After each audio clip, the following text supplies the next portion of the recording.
All right, Patrick, here we go. So your dad, Pat Mahomes, was a major league pitcher for 11 years. You were young. What's your earliest memory of watching your dad play? I think the earliest memory was when he was on the Mets. Just being able to go out there and shag BP and doing all those things was something that I'll never forget. Just running around in the outfield and just diving for the balls. And he would play games with me to keep me kind of busy, but at the time I thought it was the best thing. You know, I got to believe it's pretty cool to be the son of a Major League Baseball player. What was it like? It was awesome. I mean, at the time, I didn't realize anything different. I loved being in the locker room at the field, so I would go there every single day. And basically, until my mom started making me go to school, I was pretty much at the ballpark, and I got to meet a lot of people. But when I look back on it now, I mean, it was a truly amazing experience. And you did meet a lot of people. Not only your dad, his teammates. What kind of influence did that have on you? It was a huge influence, especially now. When I look back at that time, just seeing some of the best guys play the game and how hard they worked, that's something that I'll never forget. So whenever I come into the facility every single day and know that I have to put in the work in order to get to where I want to be at. It's got to be interesting, though, to watch guys like Alex Rodriguez or whoever it is doing what they do, working hard, and understanding as a kid that he's not just playing a game, that's hard work. How did you make sense of that? Yeah, I mean, that's the type of things that I saw. I mean, just seeing guys like A-Rod and my godfather LaTroy Hawkins and guys that have really just competed at the top level and have a lot of success. I mean, from the outside world, people see that and they're like, dang, they're just so talented. They can just do this every single day. But then seeing them getting their hours 3 or 4 hours before the game and just hitting off the tee or throwing bullpens by themselves and putting in that extra work is stuff that people don't see. And so when I'm here now, I know that I can never be satisfied with where I'm at. And so while your dad was traveling and playing, you spent a lot of time with your mom. Yes. What kind of influence did she have on you? Yeah, my mom is a huge influence in my life. When my dad was traveling, I mean, baseball's 162 games, so he was always traveling somewhere. My mom would be the one that would be at the house taking care of me and my brother, and just taking care of us and still working and doing her own thing and helping provide for the family. And so she's someone that I look up to and someone that inspires me every single day. What's your relationship like with her?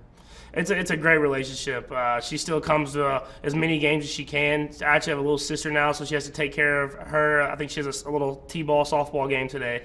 And so just having her there, I mean, she does whatever she can to be around me, but at the same time taking care of the family back home and still being that rock back home.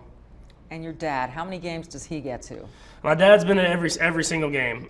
He's been at, I think, almost every single game, if not every game, since he kind of retired and gave up on the baseball. And he's been at every college game. I remember he drove 12 hours to El Paso from Tyler, Texas. And then he's been at every single game, and he'll be at the game tonight. So your dad's a baseball player, and you were a pretty good player too. I mean, you had many opportunities. You were drafted by the Tigers in 2014. What other kind of opportunities did you have to go to the majors?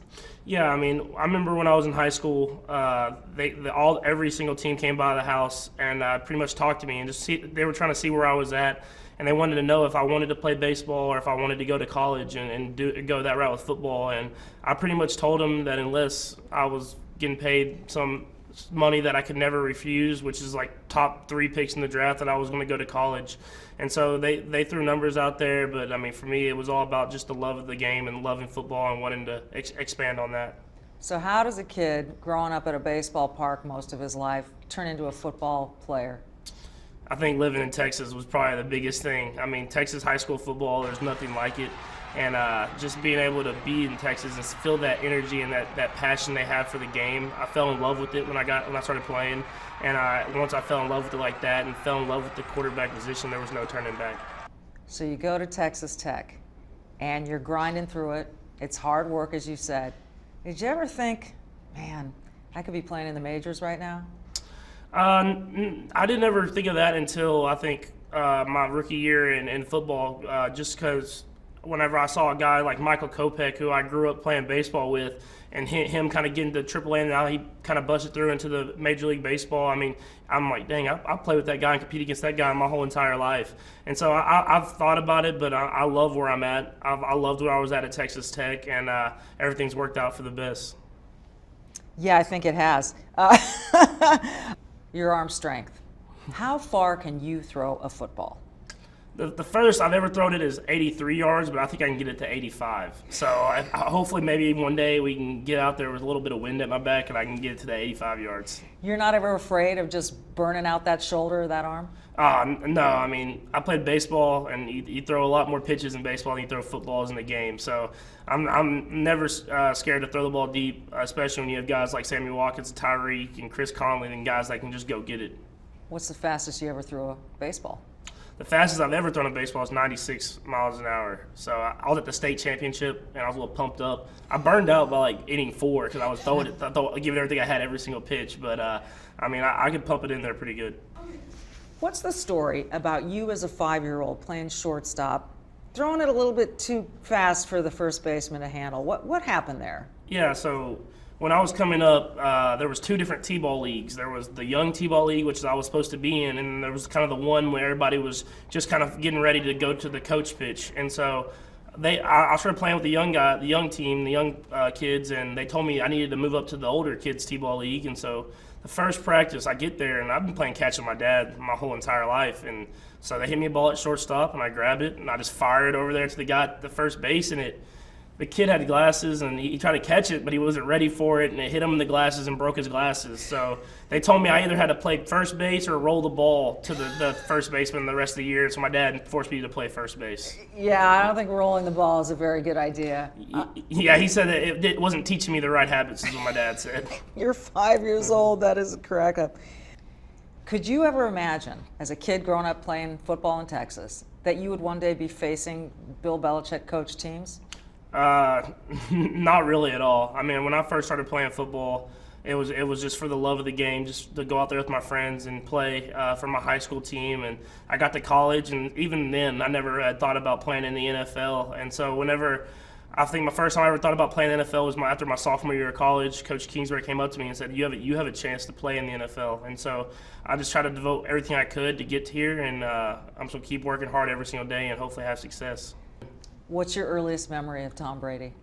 I think the earliest memory I have of the Patriots and Tom Brady was the snow game and those Vinatieri kicks to win those Super Bowls. I mean, even when you're young, I mean, just watching the games, I didn't know.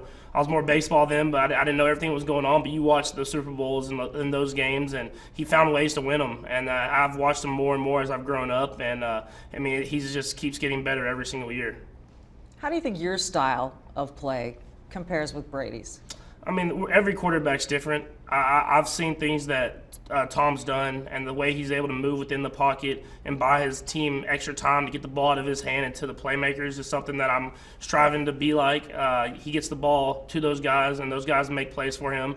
And, I mean, with our offense, we have a lot of weapons as well, and I'm trying to do the same thing. You talk about the weapons. You've got one of the NFL's fastest players in Tyreek Hill, the league's leading rusher from last year, Kareem Hunt, one of the league's best tight ends, bar none, Travis Kelce. You know, a lot of quarterbacks would say, I'll take one or two of those. You've got all 3. So when you're standing and you drop back, what does that field look like for you?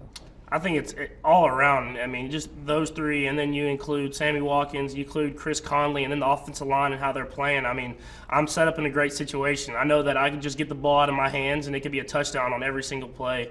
And, I mean, that with Coach Reed game planning, he's going to get everybody involved, so defenses can't just focus in on 1 or 2 guys. They have to focus in on everybody. And I feel like with our team and just the mindset that everyone has, no one cares who gets the touchdown. Everybody just wants to win football games. And so for us, I mean, that's the best part about it. Yeah, because I was going to ask you how you keep them all happy, but are you honestly telling me that they're not coming over lobbying for the football? No, that no one is, and that it's the best thing for me. I mean, they know within our scheme, within Coach Reed's game plan, that everybody's gonna have a chance to make their play, and so everybody just tries to do their job on every single play. Everybody blocks for each other. Everybody goes that extra mile for each other, and that's the teams that have great success in this league do. We see a lot of wow moments from this offense every Sunday. What's been a wow moment we may not have seen in practice, training camp, OTAs? I mean, it seems like there's a wow moment every single practice. If it's Sammy catching a one-hand catch, or if it's me throwing it as far as I can and Tyreek running it down and I'm underthrowing them, or if it's Travis Kelce and just the way he's able to just maneuver through the defenses. I mean, there's wow moments every single day with this offense, and I mean, I'm just happy I'm a part of it and been able to throw the ball to those guys. All right, so I'm going to say a name and ask what comes to mind when you hear each name, okay? Okay. Tyreek Hill. Cheetah. What does that mean? I mean, he's the fastest person I've ever seen. So, I mean, the Cheetah is the best nickname I think you can get for him. Kareem Hunt. Beast. Yeah, with Kareem, I'll just put it this way. I don't want to be the guy tackling him. Travis Kelce. Smart. And I think that's one of the most undervalued thing about his game is how smart he is. I mean, he knows how to maneuver defenses and how to get in the right spot. And I mean, he's the quarterback's dream of a tight end, a reliable guy to go to. Andy Reid. Genius. Yeah, I mean, he teaches me something every single day, every single moment of the day. I mean, he keeps me, challenges me. He makes me want to learn more every single day, and it's something that, I mean, I can't put into words how valuable it is for me. When you watch yourself back on film, do you ever look at a play and say, how did I do that? I think when you just look at the game of football in general and everything that everybody has to do in order to have success every single play, if it's offense or it's defense or it's special teams, I mean, it truly is special. And I think that's the reason that I love this game is everybody has to be on the same page. Everybody has to put the work in order to have success in this league. You haven't only used your right arm this year. We saw that nice little lefty throw against Denver. What are you thinking when you make that play? I mean, all I was thinking there was just third down, and I had to find a way to get it to Tyreek. He was open. He had ran all the way across the field, and I wasn't planning on throwing it left-handed, but Vaughn was right on my back. And so I knew that if I pulled it back to the right, he might strip it. And so I just figured out a way to just put it out there, and Tyreek made a great play and got the first down. That's the thing about you. You figure out how to make plays. Where do you think that comes from? I think it comes from just high school and then going into college and even now. I mean, the coaches that I've had, it was Adam Cook, it was my high school head coach, or Coach Kingsbury, or Coach Reed. I mean, they've all allowed me to just play. Whenever the play breaks down, they've allowed me to do what I've done that's gotten me here, which is just to go out there and try to make plays. And the receivers have responded well and found ways to get open for me, and the offensive line's blocking their tail off and giving me time. What do you think about the comparisons to Brett Favre? I mean, I think it's awesome, especially because he was the quarterback I watched growing up. But, I mean, it's still early. I mean, he had a ton of success in this league. But, I mean, it's always awesome to be compared to him. It's someone that I'm going to strive to be like, strive to have that much success as my career goes on. But I'll hopefully can make a name for myself. Yeah, you kind of already have done that. Adversity. You haven't had much. Last week you throw your first 2 interceptions of the season. You guys are undefeated. Eventually, something's probably going to go wrong. How do you think you're going to be able to handle that? Yeah, I mean, there's adversity at all times in life or in football. I mean, that's just how you respond. And the great quarterbacks and the great players and the great teams in this league, they know how to respond to adversity.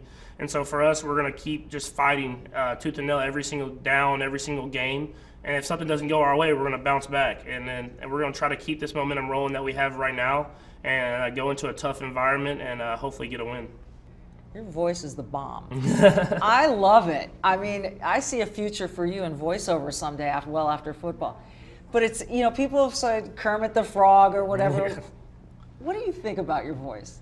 I mean, I love it. I mean, like you said, I mean, it's different, but I've been told this since I was in like 6th or 7th grade. But for me, you just have to own it. I mean, I'm going to own this. I say maybe I can like double over as like a country music star or something like that, So maybe one of those days after football's over, we could figure out some way I could go with the voice. And like you said, voiceover sounds like it could be a pretty good idea.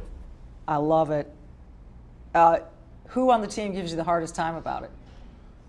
I mean, they've gotten better. No one really gives me too hard a time. Coach Reed throws a jab in there every once in a while to make sure that I know that he still can joke around with me, but he does that with everybody. He's a jokester, just no one sees it because he's so serious to the public. Yeah.